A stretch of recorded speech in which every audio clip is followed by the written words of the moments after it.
I came up in Buddhism through I dabbled like you in college, like wanted to understand religion and the human mind and what is all this stuff? What are people calling God? And what do I mean? And what is my purpose here? And how does this mind work? And all those sorts of explorations. And so dabbled in a lot of different Buddhist traditions, but then kind of found my home, what felt like a path for me in the Vipassana tradition, the Theravada tradition, and then kind of more specifically like the insight meditation tradition, and maybe more specifically kind of like the Thai forest Buddhism from Thailand. So the teachings of Ajahn Chah and his students.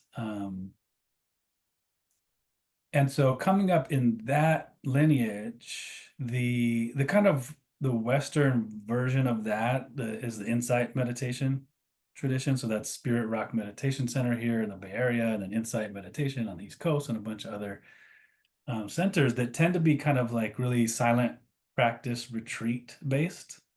And so a lot of my path was about like silent retreat. You go, you wouldn't talk for 7 to 10 or 40 days or whatever it was, and you'd have some transformative experience, and then you'd have to figure out how to go back into everyday life and like integrate these silent deep insights into like the hustle of your relationships and your world. And that was just always kind of challenging, and it was making that transition was hard for me and for everybody I talked to. And then you'd also see that in the drop-in group. So the insight meditation tradition, it also has like these kind of like Dharma talks in the evening. So you'd go show up at one place and some teacher would give a 45-minute talk and maybe a 45-minute silent meditation, and then you'd leave. And so, it didn't have relationality, community building really built in. There was a lot of kind of isolated, individualistic practice that you would do amongst others, there was some amount of relationality, but being silent, there's quite a limit to that, how much relationality you're getting. And so all that to say, that was kind of a glaring kind of challenge, and what seemed like it needed some support. And then where I really found my entryway into the relational components and how to bring that into one's like depth of practice is through working on teen meditation retreats. So volunteering for these week-long retreats with teenagers, and seeing how that job had to be done. Like you couldn't just have them go be silent for 7 days. You had to like connect with them and show that you were an adult that could be real and authentic with them.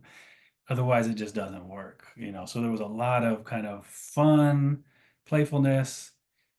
And the cool thing that you might not expect is that you don't really have to sacrifice the depth either. We would have like a few hours of like really silent depth practice where they're articulating their experience just as much as any adult on a retreat would. But you could see that there was a power to kind of mixing the two, going silent and then relational, and then we'd have a silence and then relational, and the kind of way you could weave in that integration that I was having troubles with. You could weave that into a retreat, and then it wasn't as jarring, to leave the retreat and go back to the everyday world. So that's what inspired my kind of real interest in this relational practice. And I could go on and on about it, but that's kind of the seed of it. Yeah. And I'm so glad that you found that meaningful expression of it, where you can work with teens and you can kind of be pleasantly surprised about the depth that you can get into and the material that you can get into, hear their experiences, have these retreats that you as an individual on a path experiencing the doing the silence, and having treating yourself as an individual, and yet being able to fill that need with the need for the relational, the need for the community, the need for the discussion. You're able to not just be a part of that, but also facilitate it. Yeah. And that's got to feel great. And so I'm really glad that you were able to kind of build on that. And then you've been involved with more now in a more established way, things like inward bound mindfulness. Is that right? And education and Dharma homies. Like, these are all things that or these are all outlets for teen-based meditation and mindfulness programs, right? Inward Bound is that's their mission is for young people, and then Dharma Homies is adults. It's Okay, got it. yeah, and but we tend to just pretty much there's like six of us, maybe seven now, in the Dharma Homies Teacher Collective, and every one of us has gone through those teen retreats and kind of seen that magic. And once you see it, it's hard to unsee it. Like, oh, this is what helps a, a meditation practice. This is what supports an insight meditation tradition is these relational components. So we kind of build that into everything that we do. In addition to all the trauma informed mindfulness and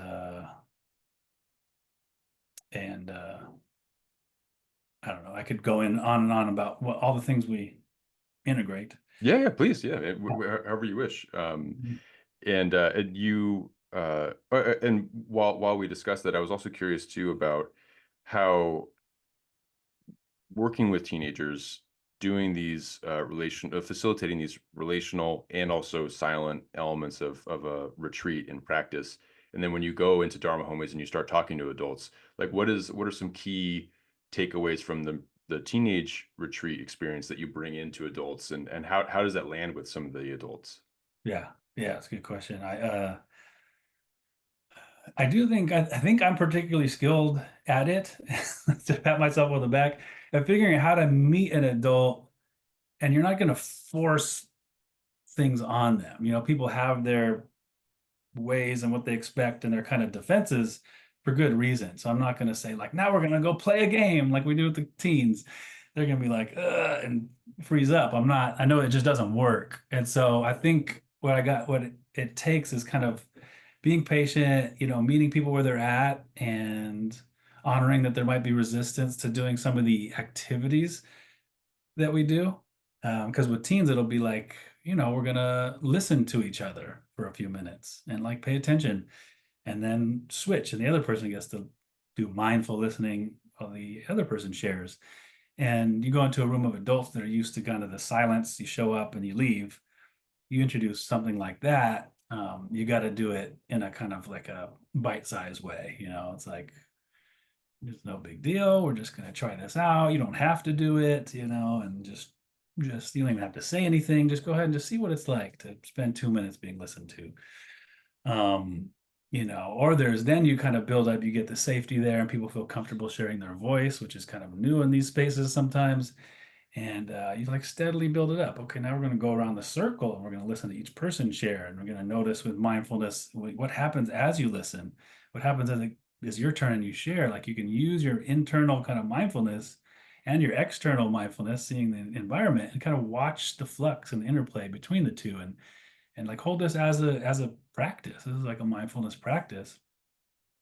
And the prompt you give them to share on has got to be simple. It's not like with the teens, it's like, hey, what's your favorite place to go hang out? And they might love that, but adults they need a different kind of question. Uh, a favorite teacher, Dharma teacher these days, or something like that. Oh, okay, yeah. And but the lesson that we're trying to take over is that one, speaking and being heard is useful for humans. Play is also useful for learning and for humans, and authenticity and being real and is helpful.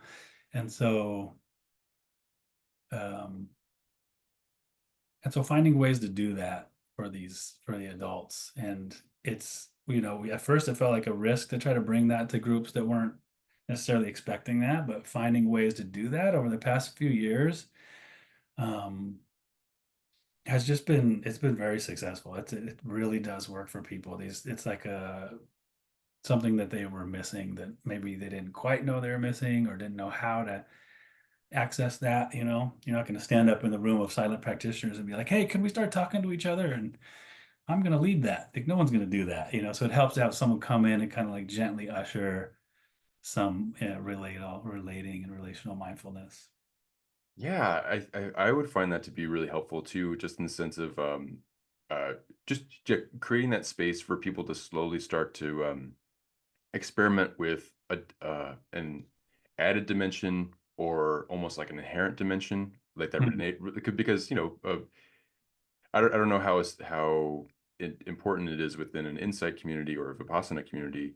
I think it is woven into it, like this notion of a sangha, right? Like we're not just here by ourselves. We are here together, and even if we're a silent practice, we all kind of carry each other while we're there. There's a reason why we're all sitting in the room together, and uh, and so you add the dimension of vocalizing experience and sharing, and it just kind of it's just similar to a classroom experience, right? Like classrooms are not just people, not always just teachers lecturing. There is often, hands raising, offering answers, offering questions, and by articulating an experience like a question or an answer or how something is being processed, uh, that helps not just an individual uh, move through an idea or something like that, but it helps other people that are actively listening get something education wise. And then you do that for a very personal, individualized experience, like a mindfulness practice where you are inside yourself, you bring it out and you hear other people and you let other people in.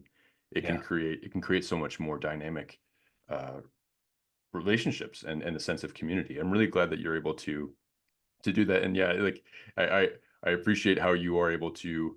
Well, adults might not be so into something that a teenager might be. That you can't just ask them the same questions necessarily. So you have to kind of like put them into certain things.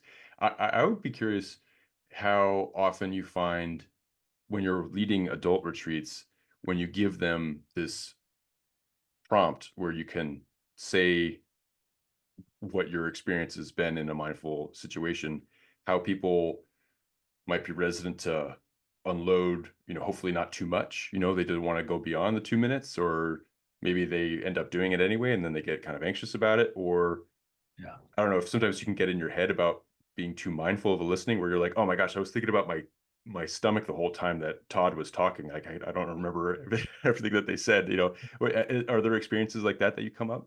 Yes. Yeah. This is great questions. And this is like exactly, it's like it's very similar to teaching mindfulness for the first time to people. Is like you offer the thing, you say, look, hey, be notice how you can be present, notice what you notice. Everyone's doing their solo meditation thing, and then you do a debrief after, and you just try to normalize what you know is happening. Like, raise your hand if you notice your mind wandering when you're meditating. And then everyone raises their hands like, oh, okay, I'm not the only one. Okay, good.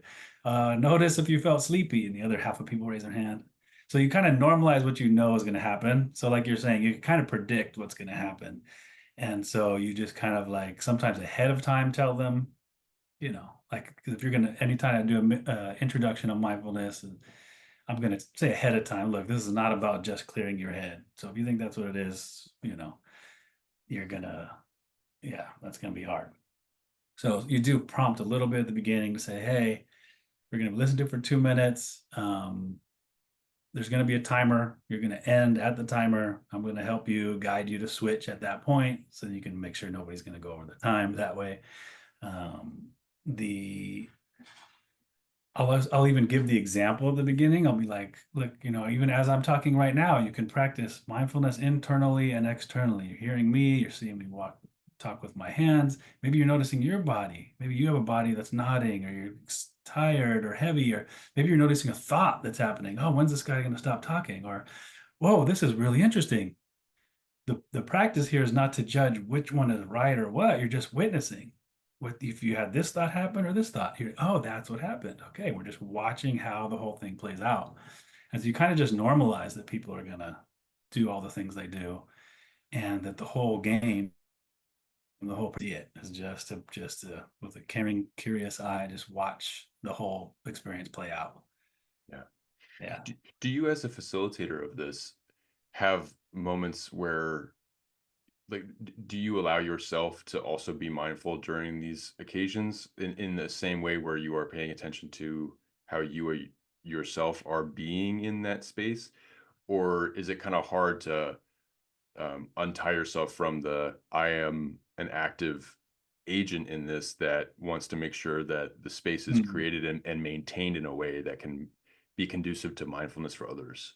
mm.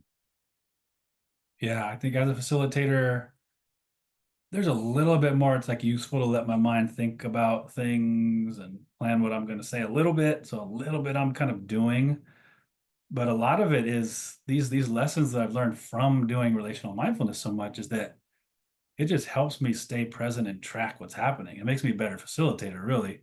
It's like, oh look, I'm getting nervous. What am I what is happening? Interesting. Nervousness is happening, oh, I can maybe notice something in the field that's making me nervous. And then perhaps I can address that as a facilitator, or I can take a deep breath. And then that's going to impact the whole group because I'm taking care of my nervous system and because I saw what was happening and I responded. So there's a way that me being relationally mindful as I'm leading is going to serve the group. And to some extent, more and more, I'm able to be, yeah, more and more present all the time in relationship, even when I'm leading and facilitating a group. Yeah. Um, There is like a degree of anticipation that you have to balance with also being in the moment, and you have to kind of like be with that. Yeah, I can definitely see that being something where I gotta keep it cool so that everyone else can kind of maintain like a semblance of like of a tranquil enough space or equanimous enough space where they can kind of express this moment for yes. themselves. Yeah. That's one thing I'll just add to this, which is a key component, which is a lot of this. Again, there's like a real similarity between this relational mindfulness stuff and then just like a solo practice, where in a solo practice, I find is really helpful. And a lot of what we're doing is building a, a space where we kind of feel safe enough to like rest and slow down. We don't have to keep our guards up. And so we go on retreat where it's quiet and we're being held and maybe we're being fed and we can kind of like let go. It's a protected environment, and that is conducive for kind of like being vulnerable and opening to see what's actually happening. And so in some ways it's like building a sense of safety at least. That the neuroscientists call it neuroception of safety, where the body, feels safe. And so that's what we're doing in the group also, is in a facilitator, you're trying to have there be more and more a sense of that people are feeling emotionally safe enough to kind of be real. And Yeah. so one obvious thing is we do like agreements. We just set up these are the kind of guidelines. We're all coming from different places, but here's the kind of guidelines for how we want to be with each other that we're all going to come together on. And so we can kind of share an ethics of non-harming in particular ways and kind of prep for that ahead of time so people can know how to be. And then, each time someone shares something vulnerable and it's held by the facilitator, by the group, all of a sudden the whole group is even that much more safe. Like, oh, you can say something that you had a judgy thought or that you feel tense or that you suck at meditation and no one's going to jump on you or make you feel bad. Oh, great. All right. So this is like a safer space. Um, and then hopefully, ideally, that translates over to one solo practice where you're sitting by yourself and you've got the busy, judgy thought, and also, oh yeah, that's just a thought.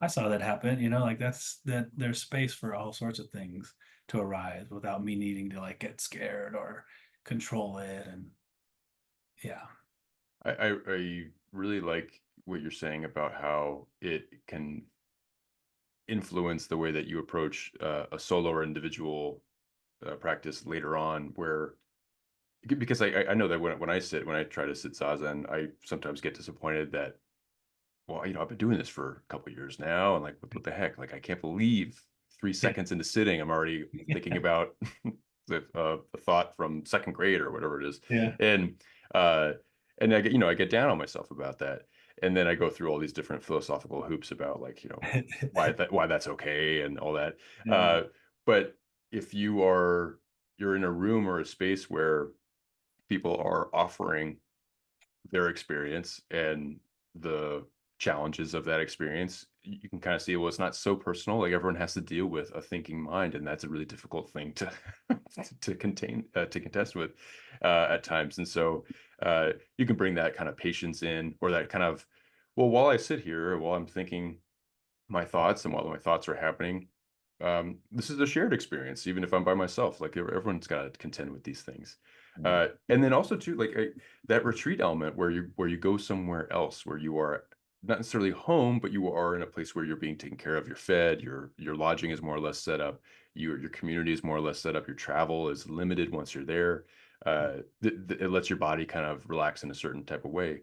But there's also, it is not home, so it's not like you are Mhm. familiar from the get with your surroundings necessarily, and Yeah. so that offers an opportunity maybe for yourself to kind of raise awareness just slightly, where it's like, oh, I haven't used this sink in the bathroom before, or I haven't, it's like this is a new place where I can kind of engage with, and and I noticed that for some of these places, like in the place kind of like located in the Oaxaca area where you had one of your retreats, there's some really beautiful nature nearby. Is that important to the retreat experience, or is that important to you as a personally when you kind of engage with mindfulness?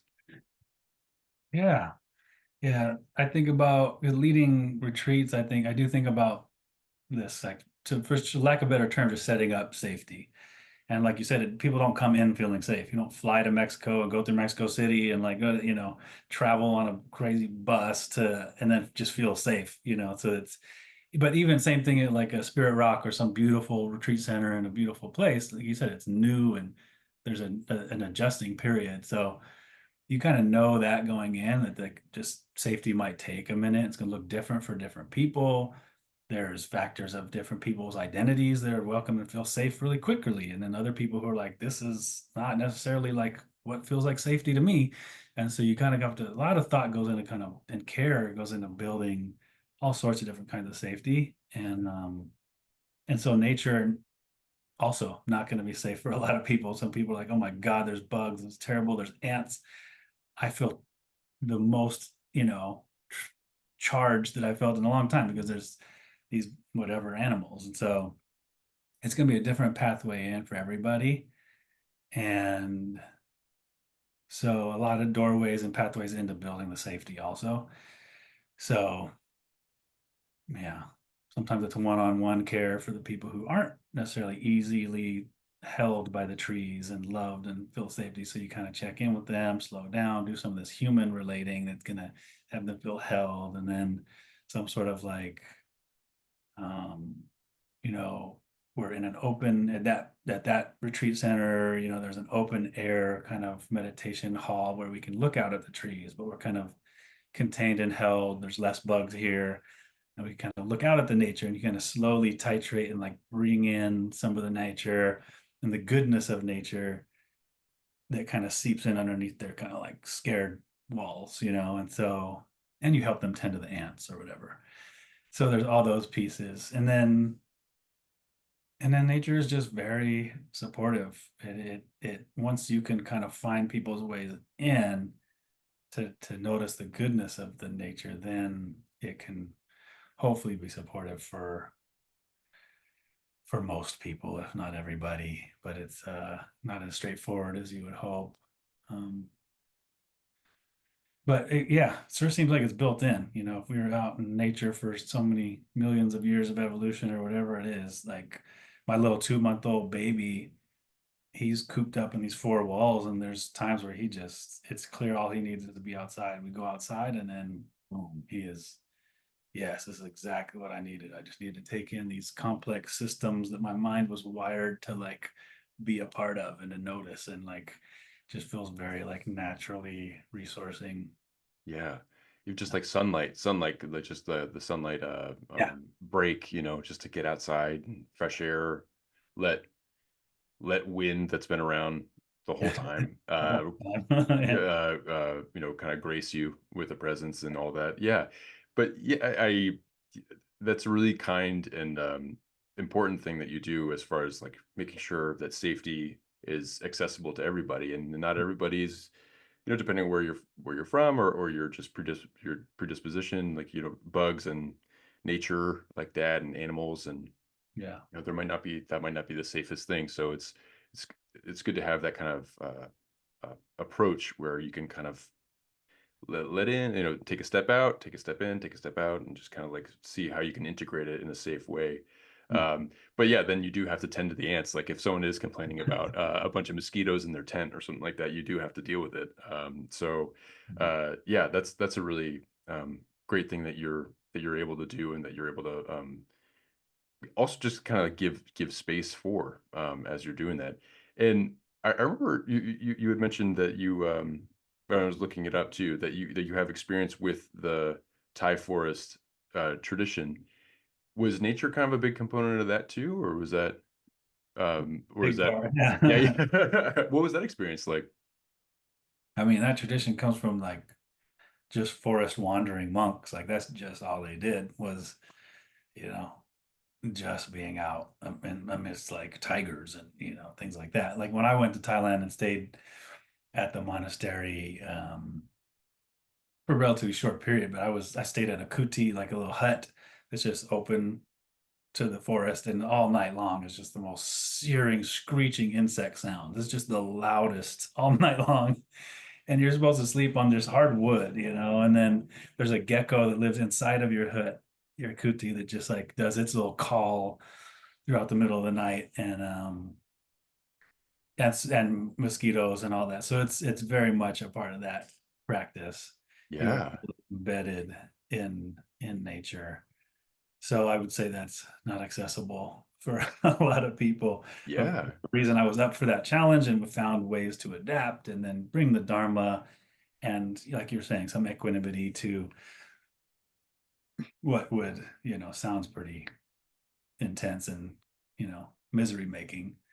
But related to that, I mean, I was at a 6 week silent retreat in Massachusetts at Insight Meditation Society, and the teacher Joseph Goldstein was teaching it, and he kind of runs the center in a way, and like I guess the founder of the center. And so they were rebuilding one of the pathways right outside the meditation hall, and so there was the team cutting bricks outside of the meditation hall like throughout the day, so just grinding, high pitched, loud.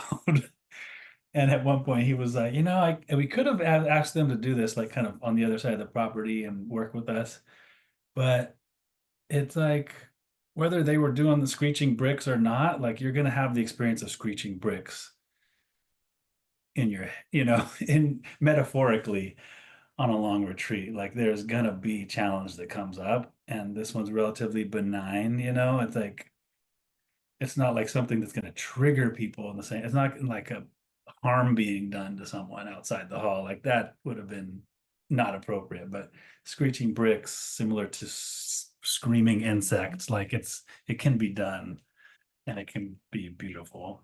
yeah. Yeah.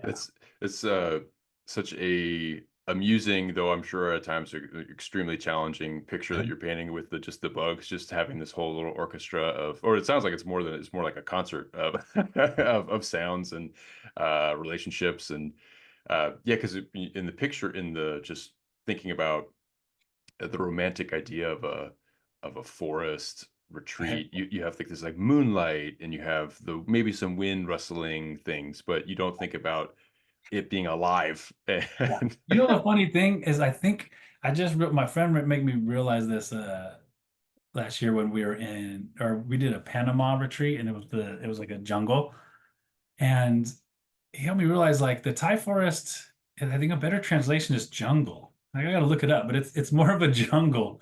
So you hear forest and you're like, oh, serene. But if it was called Thai jungle tradition, it's probably a little more of an accurate picture. yeah, yeah. There's more Yeah. of an adventure. Like forest, you think it's more passive. Jungle is kind of like you have to kind of machete your way through. Yeah. Yeah. Of course, forests, can be there can be some serious danger there, Oh, or for sure. serious nature there too. But Yeah, yeah. uh, and your experience at the Insight Meditation Society reminded me of when I was in college. I was my first year. I was a freshman, and there was a class that I was taking that was a class on mindfulness and psychology that now that I'm thinking about it, had probably had a good deal of influence on what I'm doing now. Okay. And I remember one of the first classes, we were in this seminar room, And the teacher, who's a really nice person, was like, okay, let's all close our eyes and just like let's try to meditate for 5 minutes. And I was like, great. And we were all just in this room and had a big window in front of it. And we were like, all right, great, let's do that. And we were all just sitting. And as soon as we all started sitting, like someone came out with a lawnmower in the yard, like right outside the window, was just going at it. And then while that was happening, a helicopter, like a really close flying helicopter, was like nearby, and it was just like all the noise. And then I like opened my eyes and I was like looking around. We're all like trying to like do our very best right now, and I'm like, this is not, this is not conducive. And then again, but it is, right? It's like if even if you can have the most like igloo cold, like like everything is very chill environment around you, you're gonna have sawing bricks Yeah. of thoughts kind of Yeah. floating around your mind. Um, and then yeah, Helicopters going through the mind. yeah, just buzzing away. Yeah, and on as you were mentioning, kind of like another like a teacher, or you were mentioning a friend, but we were also talking about like your relationship, like having co-facilitators or having co-teachers around. What is like the, so to speak, faculty lounge like when you're on a retreat? So like everyone kind of has been. The events or the programs for the evening are over, or even just done with the retreat, like it has come to a close. Is there like a decompression phase shared among the co-facilitators, or is there just kind of like a sense of deepened community that you feel with co-facilitators? Like, what's that experience like? Hey, that's a great one. You know, coming up in this field, so I found meditation when I was also in college. I was 19, and there was no, this was 2002, 2000, I guess, when I first found it. And so there was no like mindfulness classes or like magazines or whatever. This was like I was the weird hippie guy that was studying this stuff back then. And so it was different back then. So the insight meditation community, the teachers, I don't want to say too much because it's hearsay from people that, but it's like the teachers lounge, they weren't necessarily friends. They were individual practitioners or individual teachers that kind of got paired up, and it wasn't always just like a relational, people were not practicing relational mindfulness. There was not, I don't know, there was just something that what I heard from my mentor, Spring Washam, back early in the early days. She was like, if you come up, keep going in this, like becoming a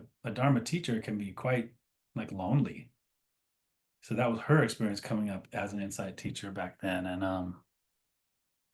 And luckily things did shift. And I think a big part because of these teen retreats, these weren't just like random, people off the street trying to help out teens. These were like my teachers, and they're like the elders were like helping run and guide these teen retreats. Like there was some real depth of practice holding these spaces. And so um, what we all kind of were learning from the teens, we would then pretty naturally, like I said, it's once you see it, you can't unsee it.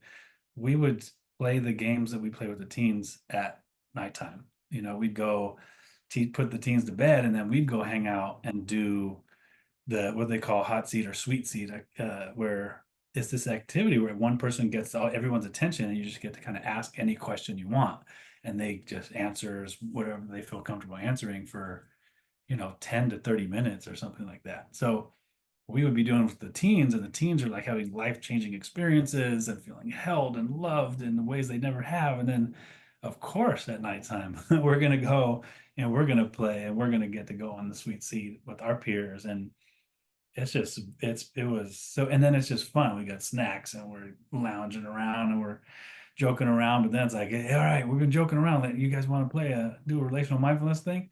All right, let's do it. And then everyone gets like more contained. And um, so that's where kind of you're talking about Sangha and building Sangha. I searched for that for the longest time, and going to these insight centers, showing up and leaving. It just, I was not meeting with my people. Like maybe my people were there, but we weren't connecting. And it wasn't until I started being in those lounge rooms with those staff and teaching teams where I really found my people. And then that's it, really is. It's like that's where I found my Sangha and have kind of built from there. Yeah. Yeah, Well, I'm really very, very happy to hear that you've found that for yourself, and that I'm sure that's an experience that's shared among your colleagues it is. that run these. And yeah, I mean, I'm not a Dharma teacher. I have had the fortune of being able to listen to some people talk, some people that have a lot of experience and a background and facility in Dharma and things like that. And it seems like sometimes it looks really heavy on them. Like it looks like it's a there's a lot of responsibility, there's a lot of reputation or things on the line that are part of that, so they can't Right. loosen up in a certain way. Or, well, if I co-teach with you, and then we develop this like friendship and community, then it's harder for me to go off and do my next thing, or go off and start my own project or whatever it is. And yet, like, what you're describing sounds so free and in agreement, where how many people do something for their, work in one way, and then do that work for Uh, fun, and then yeah, in their off time. yeah, And we talked briefly about like my improv background. That actually is that was part of it, where I would teach or I would coach improv comedy to a group of however many people, and then I would go and do it myself. I would be taught, or I would go and have conversations, or even just out and about with the community members. I would just have those playful languages, or talking about improv, or doing it, kind of in conversation. yeah, And that's when you're kind of in a really joyful, yeah, celebrated yeah, place, which is really, really nice. yeah, for sure. And like you're Wow. saying, there is a thing around the power of a teacher, and so it's different when you're going out in the parking lot with your students and shooting the shit. Like you're holding a power teacher role, like in some way. Maybe it's not as intense when you're like when in this tradition, like they're seeing you as a spiritual teacher. Like so, there's a certain there's a certain power differential whether you want it or not. And so I'm not going to go with the students and be as letting loose as I would with my peers. So in the lounge, I can be a little bit more myself. And with the students, I do, it's a strategic vulnerability. I'm not going to go have them hold me in my challenging emotions, in the same way as I might with my peers. And so there is some of that. There's some, yeah, what you're calling heaviness, something like that. As I just got into the 4-year teacher training at Spirit Rock and IMS. So this is like it starts in January, and that's what would put me as like one of those retreat teachers. And I teach retreats on my own, but it's kind of like, I don't know, it's kind of a big deal in my field. Like there's only 23 people that get in the world, and like it's a, and then people like I said, projecting power of spiritual leader on you. Like there's it's more to hold. Yeah. It's just like a bigger institution. It's Yeah. And so I'm just curious how I'm gonna hold, yeah, how I will hold that, what you're calling heaviness, that kind of like extra care in that situation. Because where I would lead, I get a little bit more leeway. Like if Dharma Homies Collective, it's our own thing. We just created it, and like, so we get to create the culture and the norms, and like, and I think we take ethics as seriously as anyone. And yet, it's like a right from the get go, people don't come in expecting this big thing, like the name Dharma Homies. It's like, okay, this is welcoming. This is a little bit more, you know, whatever, a little less heavy. Yeah, yeah. Uh, and I think, like, yeah, like there is this, I mean, the reputation of Spirit Rock and some insight centers. I mean, I can't speak for everything because it's not something that I'm entirely totally familiar with, but Spirit Rock is a big deal. It's a very big deal. And it has a reputation, and it has standards, and uh the participants that are taking part in the programs there, give it help get give it that weight that it deserves, and that it wants, and that it projects, or whatever it is. And it's an important place for a lot of people. And I'm so well, so yeah, you're definitely gonna inherit some weight from Mm. that. But at the same time, congratulations. I mean, that is a really, really wonderful thing. I'm so excited for this next chapter and this development, which is, January is going to come up really soon. This year's been flying by. So, are you looking to do retreats in that will be a fully adult program that you'll be kind of working on leading? Yeah, Yeah, yeah. I've been teaching the teen program for Spirit Rock for a long time. But with this, I think I need to focus more on just the adult retreats as much as possible. yeah, yeah. So yeah, Are there some mentors that are specifically, or just people that are helping you uh, yeah, enter into this, that are at Spirit Rock? And what's your relationship like with some of those elders there, or just people that have been there? yeah, yeah. Temple Smith is one of the teachers for this teacher training, and he's been there. He's on, yeah, Temple Smith. He's been a teacher and yeah, and kind of a friend. We have a kind of interesting peer-based thing, but he's definitely like in the Dharma, quite a bit of a mentor and elder. Um, and then Joanna Hardy, who is down in LA, and um, so those are my two kind of close guiding mentors that I'm really close with. And then then there's a plethora of other teachers that I kind of look up to and learn from, but Temple and Joanna are the main close ones. Can help you? Yeah. Well, I'm glad that you have some uh, like it's more than just a new relationship that's a working relationship. You have some long-term kind of friendliness with some of these people that can help you. And they both have done the teen retreats, so Oh, they great. Oh, nice. we have that, yeah, and Yeah. yeah, And briefly, I just wanted to go back to the teen retreat topic, just because I had this one question when we were talking about it earlier. What, it seems like for the most part, the teens are typically game for a lot of the elements of mindfulness. I mean, yeah, there might be some, oh, do I feel safe here? Just like how the adults kind of might not know if they feel fully safe there initially. But are there certain challenges about working with a teenage group that are different than working with an adult group? yeah, yeah, definitely. And it depends where you find the teens, are they kind of forced to be there? Are you coming into some group where it's a classroom and the teachers thinks the meditation is going to be good for the teens, and teens don't like the teacher, they don't like being there, they hate the school, they're not being treated well, and so you kind of assess different groups on what their walls might be, and walls for good reason, so just honoring any of their like quote resistance is probably just like a brilliant strategy oftentimes. And so on a teen retreat though, where I have any say in it, or basically at Inward Bound is one of the main orgs that does these retreats.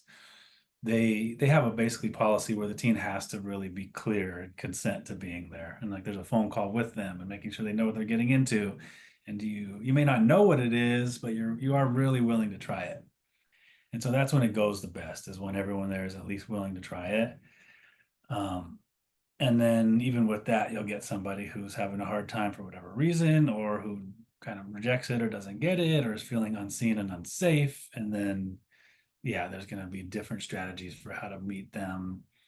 Um, but it is a lot of just like how I was describing before, of building safety. It can look different for each individual. You're paying attention to who's not feeling safe or who might not, and you're trying to be as thoughtful as you can to welcome them in and not push them to enjoy it. Like everyone's enjoying this. Yay, it's camp. Everyone say inward bound. You don't know, you're not going to do that. So you treat them with respect and see, yeah. And sometimes they don't want to be there. They've given it a shot. You've been in communication with them, and it's the second day of retreat or whatever it is, and you're like, you know what? Yeah, it's okay. You don't have to be here. You want to come back next year, you can, but we can have your parents come pick you up, and um, appreciate you trying, you know. Yeah.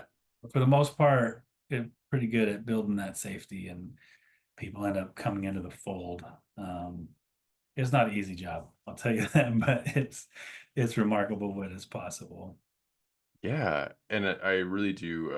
I'm very grateful for your work and the work of your colleagues that can facilitate, y- yeah, classrooms or groups of students that may or may not, want to be there, or maybe they don't want to be there, not necessarily because they don't want to do mindfulness, but because they don't like their teacher or the things that they're the reason why they're there in the first place or whatever it is. And so, I really do, I appreciate what you do, and also too that how much you do to make sure that the kids that are there know why they're there, know what to expect, know that they can leave, if that's necessary, and create like a space that is safe. I mean, if you're going to be building a space safe, then you have to make sure that everyone that is going to come in feels that knows that, knows that it's going to be that way. Um, and then with mindfulness and in general, like, especially with your background with Buddhist exploration and with the things that you've done with Vipassana or the Thai forest, Thai jungle practice and things like that. Uh, I was curious how much of the Buddhism as a religious quality comes in for either for teens or for adults, where um, do you find that some adults are more interested in hearing the roots, like learning about the roots in a religious context, or do you find that is that more the case with teenagers, or not at all, or do you just kind of like we're not going to be really getting into what the Four Noble Truths are here. We're not really going to get into a lot of the frameworks or the religious context, the historical context of Buddhism. We're just going to get into what the practical elements are as we kind of apply them in a mindfulness way. Mm-hmm. Yeah, that's a great question. Yeah, I think in some way in my mind, I think I parsed some of these out. Like on one hand, I think teens or adults, whether it's shown to them as the insight tradition or the Buddhist path or secular mindfulness, people are gonna look for the religious qualities or be turned off by it, you know. And so I've had some teens that go off and they do these kind of secular mindfulness retreats, or then they find the Spirit Rock teen retreat, and it's got a little bit more of the Dharma, and then they end up going to Asia and going to different monasteries and like having a devotional practice and like really leaning into all sorts of aspects, cultural and religious aspects of it. And then there's others who really, yeah, like the practical little tools and tricks they can use in their daily life. So everyone has their own path once. But what I like to offer is the roots just honoring the truth of it and just saying, hey, this was held by millions of people, mostly in Asia for a couple thousand years, and how you look at it. And people were protecting this with their lives in all different ways. And there was religions built around it. There was cultures, and this is I deeply bow to that. I'm not going to act like this secular mindfulness was invented by this white dude in Massachusetts in the 70s or something. Like it just feels like it's respectful and also just the truth to just name that. And so I try to name that as much as possible, even if it's in a place where they're kind of scared to, a school that's scared to talk about religion. It's like, I don't need to talk about, I'm not saying you should be religious, but this does come from Buddhism. There's no denying that. And I'm going to present it in a secular way in this setting because you all will get sued if I don't. I don't usually say that, but I will kind of be pretty explicit about just both sides, the deep roots and the scientific studies on these things. And so depending on the context, but I always try to, it just doesn't feel right to not name the roots of it in some way, and that it didn't come from the United States or whatever. And and then my personal practice, you know, I kind of like have to learn the devotional religious stuff. Like I don't have that naturally. Like I have a curiosity about religion and trying to understand them as I understand humans and the human mind, but I don't have the leaning to um like devotional type of things. And I have other friends who do, then it just looks really good. If I had more of that, it'd be beautiful. But it's not easy for me to access. So I don't tend to teach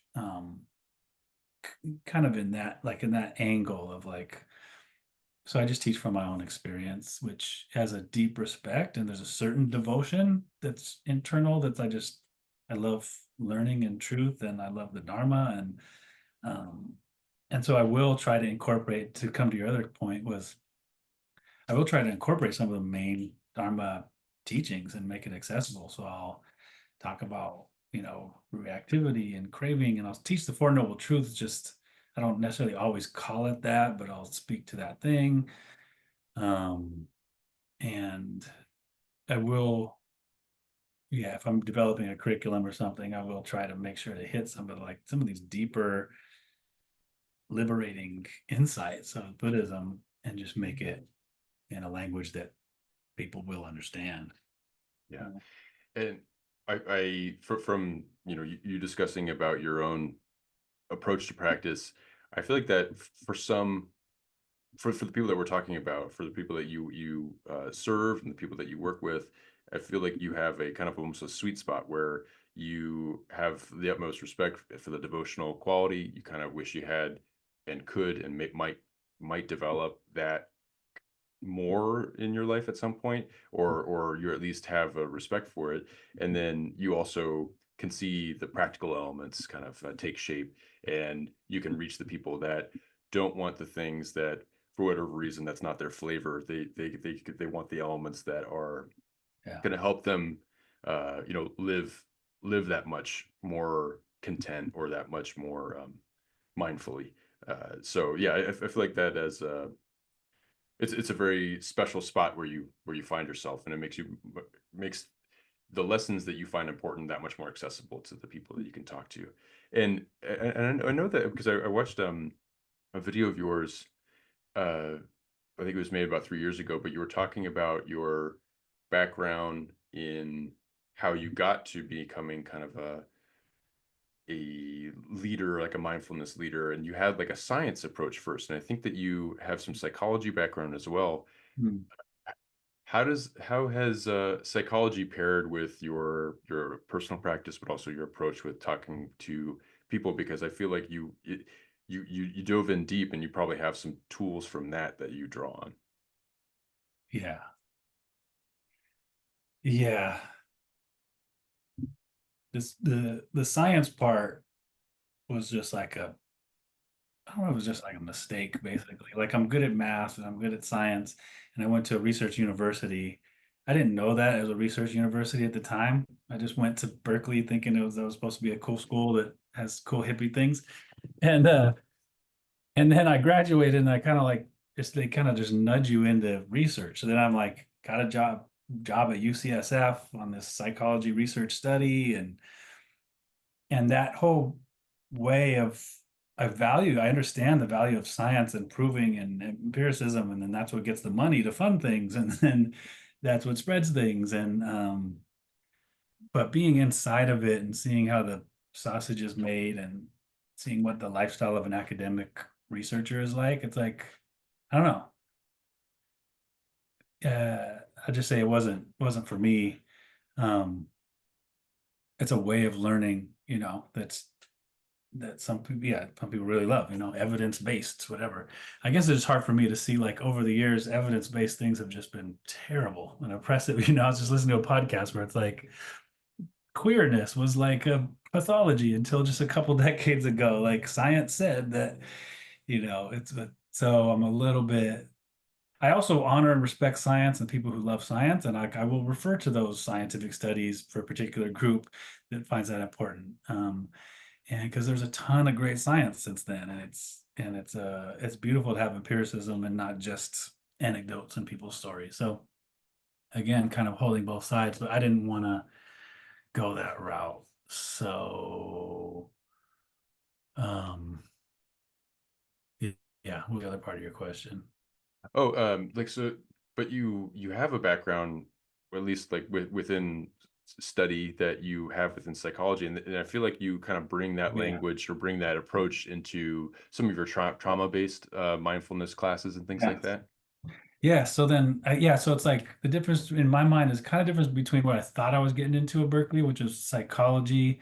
What I thought that meant was like more like therapy and like understanding and helping people, human to human, and like, and then science is just a little bit different beast. It's more of like typing and looking at data and like that side a little more emphasized. And so, as far as like understanding humans and like behavior and emotions and relationships, like that's where it's really rich for me. And so that part of psychology was always the most alive. And so I found that I could study that on Buddhist meditation retreats, on myself, and I could study it in the texts because it felt like Buddhism was just, it was just like psychology and the things that I was finding in the Dharma. There's a lot of stuff in the texts and in all the different traditions, but um, in the Pali Canon and the early Buddhist teachings, there's a quite a bit of good amount of just like, here's how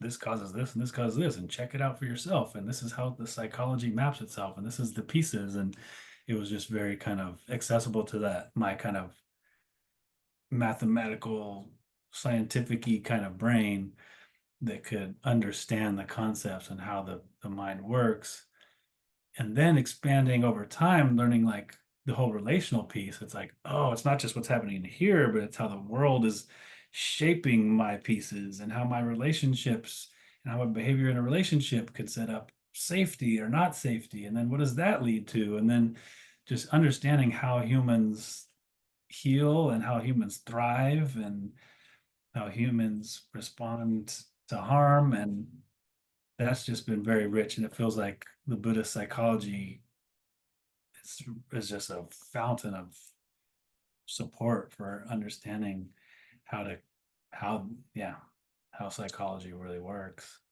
Eh, what drove you to have you always found yourself like wanting to engage with people maybe on a one-on-one or in a group setting, or like just to help people directly? Like, is there something about like being engaged with people that's always been a part of your life, or did something kind of click for you at one point when you Yeah, were growing up? good question. I growing up, I was the opposite of that. I think I was worried I was like a sociopath. Like I was so angry. My stepdad was real mean, and I was just kind of like had a lot of stuff that was jamming up the gears, and I just like didn't trust adults really. Like most adults were not really being thoughtful of me. So I was just like, oh, this world is bad. I remember as a kid thinking, I'm gonna be a con man when I grow up. Like, these people are just, I don't trust people. And and it didn't last too long, but a good enough part of my childhood. And then getting in lots of trouble and kind of criminal activity as a teen and pretty antisocial, mostly because I was just scared of people. And so yeah, the slow coming out. I think the finding the meditation was nice because I could do it by myself, and I didn't have to work with people. Um, so then finding the Buddhism and meditation and all that, and slowly starting to like funnel in some care and resource and understanding here into my own being, kind of softened me and opened up some of those kind of natural human qualities of just connection and kindness and and then probably what kicks in also in the background is my like raised by Catholic parents, where there's like my elders always had like this outward care for the world orientation and like so I think I probably had some of that in me. Once I started to soften and open and feel safe enough in the world, then it was like, okay, now let's connect with other people and help people. But I do think it's a unique entry into the path of compassion for me, where I learned compassion for myself. Like I needed to get out of this insanity and learning how to be kind to myself or let myself cry or let myself feel for once. And like, oh my God, this really works. And then I started to like see, oh, other people impact me and I impact them. oh wow, and then just getting curious about that started to really develop compassion and connection with others. Um, yeah. Yeah, that's amazing too, because I found myself the more I kind of dove in. I mean, even just in the more uh, not to say basic as in it's not important, but just more fundamental challenge when you show up on the mat or wherever you are choosing to sit down and be mindful. Your thoughts kind of come up, and you don't realize that it took me a while to really fully, to the best that I can, appreciate that I am not my thoughts, you know? Yeah. And I think a lot of people that, you know, for whatever reason, don't reflect in that way. You know, they might identify fully with their thoughts, and then they might have some thoughts that are not so pleasant, and then they identify with those, and then they get really insecure about it, and then they go about the world and maybe act on what they think they are, and then or they don't want someone to expose who they are, and so they get very guarded and weird about it, and then they end up doing something else that's harmful. And Yeah. and I'm not talking like from a perspective that is above that. Like I know that I am fully capable of those things too, and so sitting Yeah. down and being mindful helped me not identify my thoughts, and even just that just helps me kind of see that I have space that is outside of what I was otherwise kind of more Mm. automatically identifying with. Mm. And then knowing that if I can do that and how special it feels to feel less tethered to these thoughts, you know, I can also just as easily be consumed by them. And then look how many people could be like that too, you know, and then, you know, then that idea of like, well, I've put some band-aids on and enough to know that I was hurt, and now I'm looking at a bunch of hurt people, so maybe I ought to like do something about Yeah. that. I see. Yeah. Or I can at least perceive that people are suffering, even if they don't show it right away. Even if Yeah. they cover it in flexes and they covered it in all these like goodies that they have for themselves or Yeah. whatever it is. Yeah. Um, yeah, no, I totally hear that kind of feeling of like, well, the world is painful, the people are bad and all that kind of stuff, and they are, they can be. But you know, if we can see in ourselves like some space for compassion and room, then we can kind of maybe develop that as well. No, I think that that's a really wonderful thing that you found for yourself, and then like look at what you're doing. Like you're making it so that people, when they are in their teenage years, which are extremely formative, have a chance to have that moment to reflect. So it's really really important what you're offering. I just had two more questions, if that's all right, just before we come to a close. One is really out of nowhere, but I am very curious about it. You there's a picture of you, I think, playing a very Andre 3000 like flute or something like that to a cat on your Instagram or something like that. I don't know if or Oh, you okay. Yeah. yeah, I don't know. Is that I'm not sure if like that was just someone else on the retreat, but I saw someone playing that. And you have posted about Andre 3000's flute music. Is that something that has been like a recent fascination for you, or has that been interesting for you? Yeah, that's good. I love random. Yeah, I was gifted the flute. I was doing some like outdoor nature connection for middle school boys, and one of my colleagues, these guys are real deep, talk about devotion. They're like these nature-based kind of, they get into like, deep into the indigenous traditions and build relationships with indigenous communities. And so uh this friend gifted me a brand new flute just because I had said that music was always this struggle for me. Like I just was scared to use my voice or to dance or move my body. I didn't have rhythm or tone. And like it's been a long journey of being able to feel comfortable in my body and in my voice and then with music. And so I'm just like always on the edge, growing edge of that. And so he heard that and was like, I'm gonna gift you this. And so just that gift of generosity was like, wow, this is valuable in a certain way. Like, and so I just got to like had easy access to just kind of play around with it. And like I didn't know I never played anything. And so slowly just playing it and just yeah, it's pretty pleasant. I do like it. It's got the breath, which is, the breath is actually not always easeful for me in a meditation retreat. So often I don't even prioritize breath when I'm teaching or practicing. I That's another story, but basically this does make the breath pretty pleasant. And then Andre 3000 came later. Yeah. I don't know. Oh, wow. No, I think he practiced for a long time in silence, and then came out as a pretty badass player. Yeah. So, but yeah, that started before him. But before I saw he was playing flute, um, and then I don't know what it was for. Maybe it was on a retreat, but I also have another one where I like, I'll play. It's like I have a deep respect, like I was just describing, and I'll like play it with my nose for my little 5-year-old niece, because that's just cute for kids. And it doesn't mean I respect it any less, but it's yeah. So trying to bring in some lightness and levity and play in general is how I would be teaching also. Yeah. Yeah. And that's kind of a through line for some of the approach that you have for teens and for adults is like there's a it's catered to the ears that you're talking to, but you have this sense of play where it's not uh super weighted down in some seriousness. There is this element of like of Yeah. joy and camaraderie and yeah, like your kids listening to you playing the flute through your nose, that is music to their ears. That's fun, so that still works. So that's really wonderful. And then my last question is uh if you have anything that you'd want to promote, if there's anything like a cause or a foundation or a book or something like that that you'd want to have people know about, and even share themselves, or if there's anything that you'd want to give offers as advice to anybody at any point on their Buddhist path. Like, is there anything that at any stage that you would offer just as some guidance or anything like that that you would want to know, you would have wanted to know, or be reminded of while you were walking it? Hmm. Sweet. Um, I would say one wealth of information that's easily accessible in the insight tradition is Dharma seed.